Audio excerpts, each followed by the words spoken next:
वो सब करवा सकते हो, सब आपकी ही कृपा है। हमने कहा था ना, हम वृंदावन आए, ये हमारे पुण्य तो उदय हुए, लेकिन इसमें कृपा। अच्छा, भागवत की कथा कैसे होती है बताओ?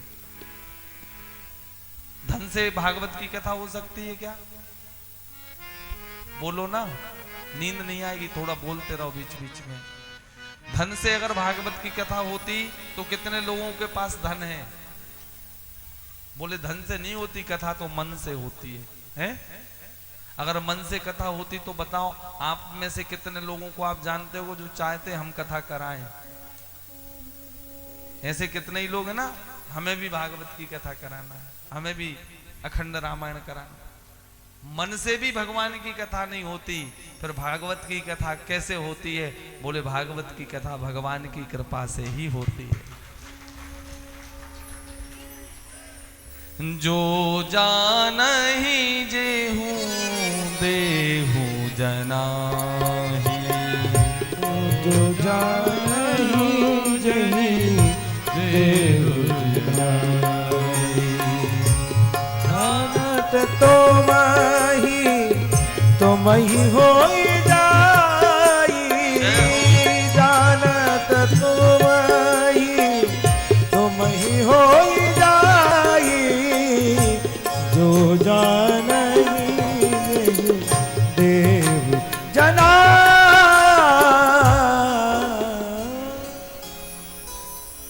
योऽन्तः प्रविश्य मम वाचमिमां प्रसुप्तां संजीवयत्यखिल शक्तिधर स्वधाम्ना। श्री ध्रुव जी ने भगवान की दिव्य स्तुति करी। प्रभु, आज मैं धन्य हो गया, मेरा जीवन धन्य हो गया, आपका दर्शन पाकर मैं कृतार्थ हो गया। भगवान ने कहा वरदान मांगो। अब देखो, ध्रुव जी आए थे जब परिस्थिति दूसरी थी। वरदान मांगो, ध्रुव जी ने क्या मांगा? भक्ति मांगी, धन संपत्ति नहीं मांगी। भगवान जानते हैं कि ये आया, इसके मन में राजपद की इच्छा थी। भगवान कहते कुछ और मांग लो। नहीं प्रभु, और ऐसा मत सोचना कि ध्रुव झूठ मूठ में बोल रहा है कि नहीं, बाहर से कह रहा है हमें कुछ नहीं चाहिए, चाहिए सब कुछ है। हमारे आपके जैसी बात नहीं है। जैसे हम सुबह शाम गाते हैं, आरती की थाली में दिया है और उस दिए में बत्ती है और वो बत्ती में घी गिरता है। हमने देखा माताओं, छोटी सी डिब्बी में 50 बत्ती भर लेगी दबा दबा के, और 1 चम्मच से भी कम घी, आधी आधी गीली होती है। वो फिर आरती गाएंगी, तन मन धन यह जीवन सब कुछ है तेरा, सब कुछ है तेरा, तेरा तुझको अर्पण, तेरा तुझको अर्पण, क्या लागे। भगवान कहते वैसे भी नहीं लगना है, 25 ग्राम घी तो 2 महीने चलाओगे, तुम्हें लगना तो वैसे भी कुछ नहीं है। एक नंबर के झूठे आदमी अपन। बाजार जाएंगे सस्ती वाली धोती, सस्ती वाले कपड़े, बाजार जाएंगे सस्ते वाले फल। अच्छा, बाजार वाले दुकानदार भी समझदार हैं, वो भी स्पेशल पूजा पाठ का सामान अलग से ही रखते हैं, चढ़ाने का और लेने देने वाला। वैसे हमारे प्रेमी भक्त, हृदय से बोल रहा हूं, यहाँ जितने भी भक्त प्रेमी आए, कथा प्रेमी हैं और मेरे ऊपर स्नेह रखने वाले, सब एक नंबर के। हमारे तो पंडित जी लोग भी कहते कि भैया तुम्हारे यजमान बड़े चकाचक हैं। हमने क्यों, हमारे प्रेमी भक्त तो हमको जो भी देना ना गुरुजी अपने पसंद से ले आना। वो खुद भी बाजार जाएंगे ना तो हमने पहन रखी, इससे अच्छी साड़ी देना। ऐसे हैं ये सब प्रेमी भक्त। यहाँ की बात नहीं, बाहर की बात चल रही, ये झूठ नहीं है। यहाँ हमारे जितने भी प्रेमी हैं भगवान को सब अच्छा करने वाले। लेकिन हमने देखा है कई लोगों को कि भगवान को चढ़ाने में, ब्राह्मण को देने में लोग करते हैं सब।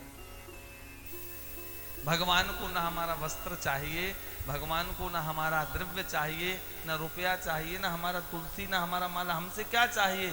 जिस परमात्मा ने जगत को दिया है, संसार को खिलाने वाला है, वो हमसे आशा नहीं रखता। उसको केवल हम याद भी कर लेंगे तो प्रसन्न है। और ये जो हम देते हैं, जो चढ़ाते हैं, ये तो हम देते हैं तो कई गुना करके फिर हमको प्राप्त होता है। ये ऐसा है। ध्रुव जी के ऊपर भगवान ने कृपा करी, सबकी बुद्धि, भगवान की कृपा हुई तो सबकी बुद्धि अनुकूल हो गई। जो प्रतिकूलताएं थी वो अनुकूलताओं में बदल गईं। यही तो भगवान की कृपा है। जा पर कृपा राम की होई, जा पर कृपा राम की होई, जा पर कृपा राम की होई, जा पर कृपा राम की होई, का पर कृपा करहि सब कोई, हो ता पर कृपा करहि सब कोई। और ध्रुव जी के ऊपर भगवान की कृपा हुई। उत्तानपाद महाराज के विचार बदल गए। गाजे बाजे हाथी घोड़ा पालकी लेकर आए हैं। सबके चरणों में ध्रुव ने प्रणाम किया। उत्तानपाद महाराज ने ध्रुव को राजगद्दी पर बिठाया। देखो, भगवान हमारे अपने हो गए, अनुकूल हो गए, भगवान रीझ गए तो शत्रु भी मित्र बन जाएगा। और ये संसार कैसा है, बोले मेंढक की तरह, एक को मनाओगे दूसरा नाराज, दूसरे को मनाओगे तीसरा। तो इन संसारियों को ज्यादा मनाने के चक्कर में मत पड़ो, भगवान के चरण पकड़ लो, प्रभु को मना लो। वो प्रभु रीझ गए तो संसार रीझ जाएगा। उत्तानपाद महाराज तो वन में चले गए। सुरुचि का जो समय आने पर पुत्र हुआ था उसका नाम था उत्तम। ये उद्दंड था। बहुत वर्षों तक राज्य भोगा, विवाह हुआ, संतान हुई। एक समय उत्तम ने यक्षों के बगीचे को उजाड़ना चालू करा। मना करने पर युद्ध हुआ और उस युद्ध में उत्तम मारे गए। और फिर इनको ध्रुव जी को क्रोध आया, सेना लेकर के यक्षों को मारने चले गए। किसी ने पूछा कि भगवान के भक्त में ऐसी बुराइयां आने का कारण क्या है? जिसको साक्षात श्री हरि मिल गए, नारायण मिल गए, उसके मन में इतना क्रोध, निरपराध लोगों को वध करने के लिए चल दिया। विचार करके देखना, जीवन में हम कितनी माला भज लें, कितने अनुष्ठान कर लें, कितने यज्ञ कर लें, कितनी साधनाएं कर लें, लेकिन ये सब फीके हैं भगवान की कथा के आगे, सत्संग के आगे।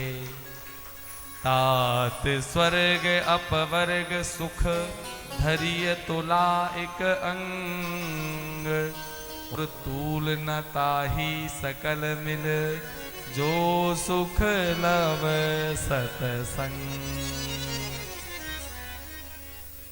एक क्षण मात्र के सत्संग से भगवान मिल गए, नारद जी गुरु बन गए। लेकिन अभी तक नारद जी को सत्संग नहीं मिला, ध्रुव जी को सत्संग नहीं मिला। नारद जैसे गुरु तो मिल गए, नारायण मिल गए, लेकिन सत्संग। इसलिए अब मनु महाराज ने आकर के सत्संग दिया है, उपदेश दिया। भक्त कैसा होना चाहिए, भक्ति का लक्षण क्या है? तृणादपि सुनीचेना तरोरिव सहिष्णुना, अमानिना मानदेना कीर्तनीय सदा हरि। बेटा ध्रुव, भक्त को कैसे होना चाहिए? भक्त वो जो अपने को तिनके से भी छोटा माने। तृणादपि सुनीचेना, और फलदार वृक्ष की तरह सहनशील हो। तरोरिव सहिष्णुना, अमानिना मान देना, कीर्तनीय सदा हरि। जो अपने मान अपमान पे ज्यादा ध्यान न दे, केवल ध्यान दे तो भगवान के चरणों पे दे। भगवान का कीर्तन ही जिसके जीवन का आधार हो, ये भक्त है। इनका कोई अपराध नहीं जिनको तुम मारने आए। ऐसा सत्संग मिला के विरक्ति आ गई, सर्वस्व त्याग करके वन में गए। और जब भगवान के धाम से पार्षद आए, विमान में बैठने लगे हैं, सशरीर विमान में बैठ रहे थे, मृत्यु प्रकट हो गई। मृत्यु से कहा आप अपना सिर नीचे कीजिए। और महाराज ध्रुव ने मृत्यु के माथे पर चरण रख करके सशरीर आज भी ध्रुव लोक में बैठे हुए हैं, विद्यमान हैं। ये है गुरु कृपा, ये है संत कृपा, ये है भगवंत कृपा। बोलिए भक्तवत्सल भगवान की, कृष्ण कन्हैया लाल की। जितना धीरे बोलोगे उतनी देर में भगवान आएंगे। शाम को 7 भी बज सकती है, बोलो और धीरे धीरे। और जब भगवान आ जाएंगे, जब उत्सव हो जाएगा, जब भी भोजन प्रसादी की व्यवस्था होगी, अब एक आसना करना हो तो बोलो इतने ही धीरे धीरे। वैसे तो हमारे मदन भैया जो है ना, इतनी सुंदर व्यवस्था कर रहे हैं भोजन की, प्रसाद की, नाश्ते की, कि इतनी कंजूसी करना नहीं चाहिए। तो हमको ऐसा लग रहा है कि गड़बड़ यहाँ हो रही, कि नाश्ता ज्यादा हो रहा है? हम यही सोच रहे हैं कि क्या तो आदमी अधिक भूखा होता है जब ऐसी स्थिति होती है, या बिल्कुल गले तक हम इतनी देर से यही नहीं समझ पा रहे थे गड़बड़ कहाँ है। नाश्ता शायद ज्यादा हो रहा है? बोलिए भक्तवत्सल भगवान की, कृष्ण कन्हैया लाल की। इन्हीं ध्रुव के वंश में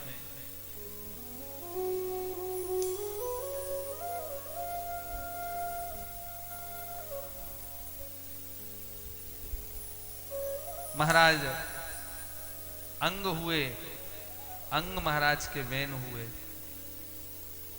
कहते हैं यदा देवेषु वेदेषु गोषु विप्रेषु साधुषु धर्मे मयि च विद्वेषा सवा आसु विनश्यति। देवताओं के प्रति, गौ के प्रति, ब्राह्मणों के प्रति, धर्म के प्रति जिसमें विद्वेष पैदा हो जाता है, वो शीघ्र नष्ट हो जाता है। संतों ने इनको समझाया, ध्रुव के वंश में जन्मे हैं, नहीं माने तो इनको श्राप दे दिया, ये नष्ट हो गए, बिना राजा के प्रजा दुखी हो गई। फिर इन्हीं वेन के शरीर को मंथन किया गया। स्वयं नारायण स्वरूप श्री पृथु महाराज का प्राकट हुआ, जिनका विवाह अर्ची महारानी से हुआ, जो साक्षात लक्ष्मी का ही स्वरूप है। पृथु नारायण भगवान की जय हो। पृथु महाराज ने देखा कि सारी प्रजा दुखी है, भूख से व्याकुल है, त्राही त्राही मची है, भूख प्यास से व्याकुल हो रहे लोग, दुखी हैं। तलवार लेकर के पृथ्वी को मारने दौड़े के सारा अन्न धन खजाना छुपा लिया। पृथ्वी ने गाय का रूप धरा। महाराज कर्म आदमी करता नहीं और फल की इच्छा बहुत रखता है, मेरा इसमें दोष नहीं है। ये बैन महाराज ने इतने पाप किए हैं, ये उसी का फल है। और देखो जब पाप करता है ना आदमी, और प्रकृति जब दंड देती है तो फिर उसमें चेहरा नहीं देखती कि ये साधु इसको छोड़ दें। जब जल वर्षा होगी तो एक सी होगी, जब हवा चलेगी तो सबको मिलेगी। प्रकृति जब देती है तो एक साथ सबको देती है। कर्म करें, कर्म का उपदेश दिया और चारों ओर खुशहाली छाई। पृथु महाराज ने सोचा कि देखो केवल कर्म करना, खजाने भरना, इससे भी कल्याण नहीं होगा, धर्म भी होना चाहिए, जीवन में बैलेंस होना चाहिए। देखो रथ है ये, उसका बैलेंस होना चाहिए। 100 यज्ञ करने का संकल्प लिया। 99 यज्ञ में इंद्र ने घोड़ा चुराया और 99 यज्ञ में ही पूर्णाहुति कर दी। भगवान नारायण प्रसन्न हुए, वरदान मांगने को कहा तो क्या मांगा? 10,000 कानों की शक्ति। क्यों? बोले प्रभु जहां आपकी कथा हो, जहां आपका कीर्तन हो, आपकी कथा मेरे कानों में पड़ती रहे, पड़ती रहे। मैं कभी आपकी कथा से अघाऊं ना, तृप्ति ना हो। धन्य है आदमी। देखो भगवान ने सबको कुछ ना कुछ विशेषता दी है, सबको भगवान ने कुछ ना कुछ दिया है, लेकिन जो दिया है उसमें खुश नहीं है आदमी। दूसरे के देख देख करके आदमी ज्यादा दुखी है। एक जगह पनिहारी पहले कुएं की पाल पे पानी भरती थी ना, पानी भर रही थी स्त्रियां। एक पालकी में एक राजा जा रहा था, कहारों ने उसको कंधे पे ले रखा था, बड़ी दूर से यात्रा आ रही थी। नर के कांधे नर चढ़े, अश्व नचावत जाए, आपस में बात करने लगी कि देखो ये भी मनुष्य है जिसने पालकी उठाई, और ये भी मनुष्य है जो ऊपर पालकी में बैठा है। नर के कांधे नर चढ़े, अश्व नचावत जाए, एरी सखी ये कब के थके, जो पड़े चरण दबवाए। पालकी रुकवा ली राजा ने, एक पेड़ के नीचे पालकी उतार दी, कहारों ने दौड़ के आए, पानी भरा, पानी पिलाया राजा को, और 2-4 लोग राजा की सेवा करने लगे। स्त्रियां कहने लगी देखो पांव तो उनके दबाना चाहिए जो पैदल चल के आए, ये काय में थक गया, ये तो पालकी में पड़ा था। एक सत्संगी महिला थी, उसने कहा कि ये जो थकावट राजा को ये आज की नहीं है। पाहन पर्वत ये चढ़े, अंगे भस्मी रमाए, एरी सखी ये तब के थके, जो पड़े चरण दबवाए। ये जो राजा है ना अभी सम्राट, ये पहले कभी संत हुआ करता था। इसने सारे शरीर में अंग में भभूति रमा करके तीर्थों की यात्रा करी, नंगे चरण शरीर को तपाया है, आग का धूना लगा करके भजन किया। ये थकावट अभी की नहीं है, ये थकावट तो उस जन्म की है जो आज ये सम्राट बन गया, ये राजा बन गया, और इसकी सेवा में हजारों दास दासी। कब कैसे कर्म के रूप में फल प्राप्त होता है, किस भावना से किस कर्म को किया जाता है, ये तो भगवान ही जाने।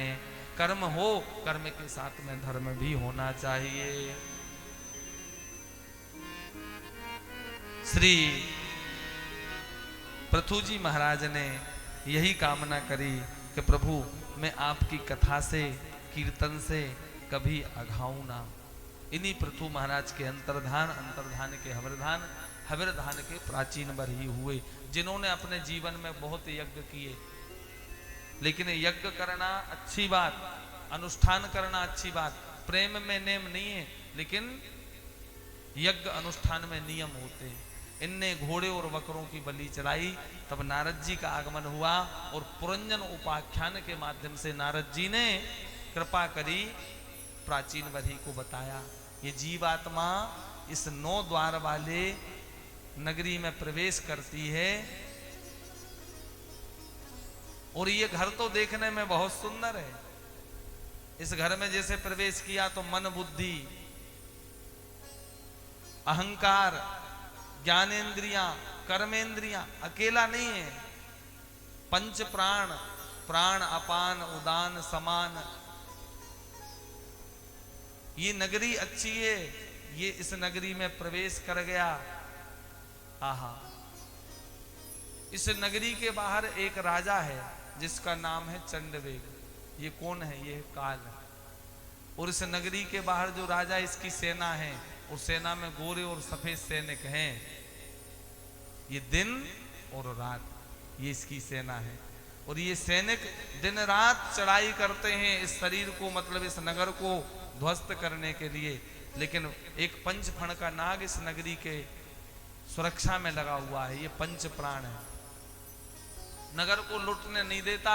तो फिर इस राजा की एक बेटी है, उसका नाम है जरा। जरा मतलब बुढ़ापा। बेटी जाओ इस नगर को जरा कमजोर करो, ये लुटता ही नहीं, बर्बाद ही नहीं होता। तो जरा आक्रमण करती है, और जब बुढ़ापा आता है तो फिर काल की समझ लेना पहली घंटी बज गई।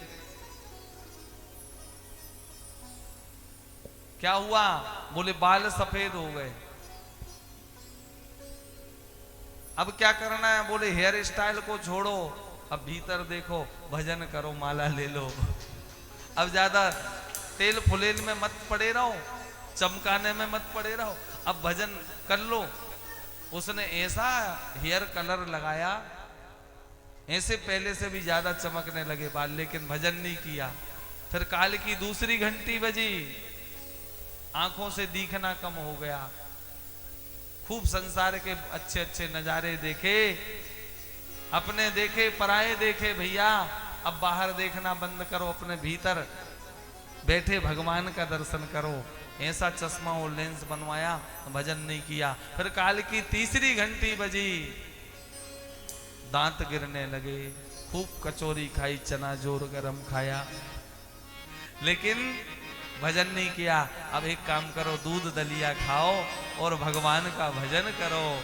फिर भी ऐसी बत्तीसी पिट कर आई, पहले से ज्यादा खाता है, भजन नहीं करता।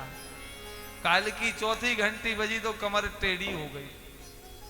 खूब अकड़ करके चलते थे, तन करके चलते थे, नीचे देखते नहीं थे। अब भैया थोड़ा झुकना सीख लो, बड़ों को प्रणाम करो, भगवान को प्रणाम करो, कथा में जाओ, माला लेके भजन करो। लेकिन भजन नहीं किया तो फिर काल की घंटी नहीं बजी, फिर पांचवा तो घंटा बजा, आया है सो जाएगा राजा रंक फकीर, कोई सजावे पालकी, कोई पड़ा जाए जंजीर।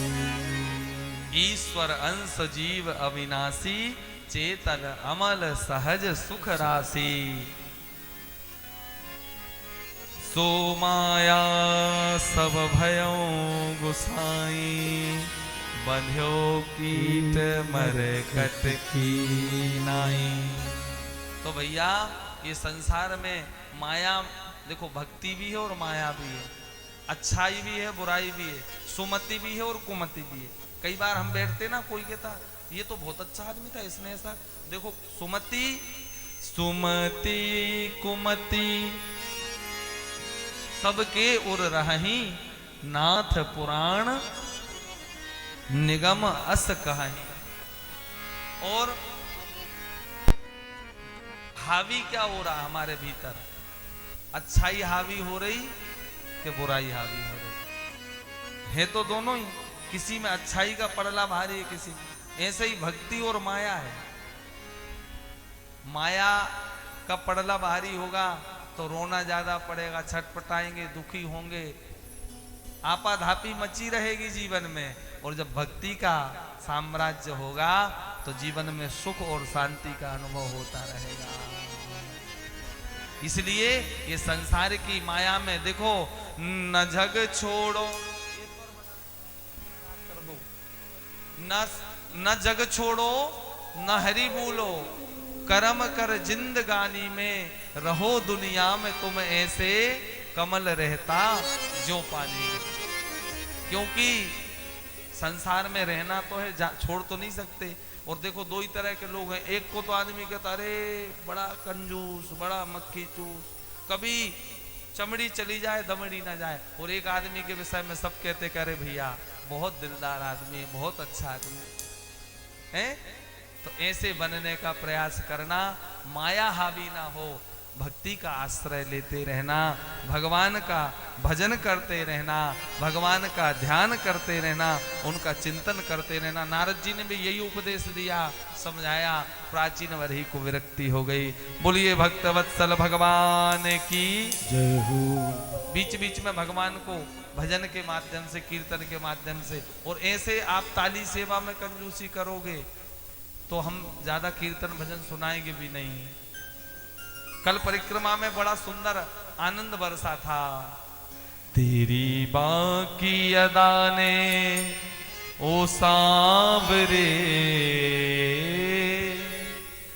तेरी बाकी अदा ने ओ सांवरे, हमें तेरा दीवाना बना दिया, हमें तेरा दीवाना बना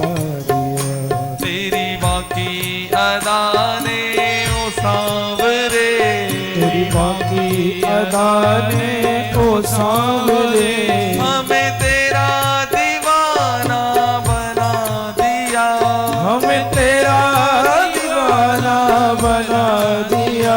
तेरा टेढ़ा मुकुट, तेरी टेढ़ी छटा, तेरा टेढ़ा मुकुट, तेरी तेरी छटा, तेरा बांका मुकुट, तेरी बाकी छटा, तेरा बांका मुकुट, तेरी बाकी छटा।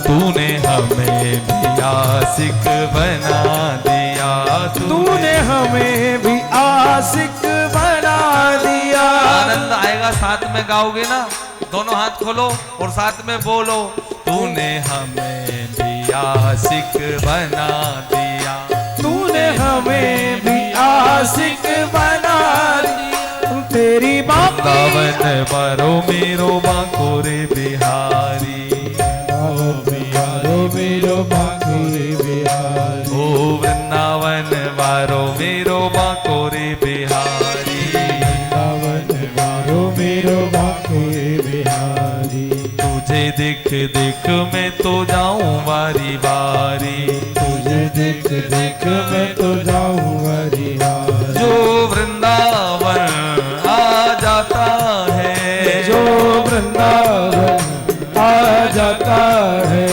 वो तेरा ही हो जाता है वो तेरा ही हो जाता है उससे याद कुछ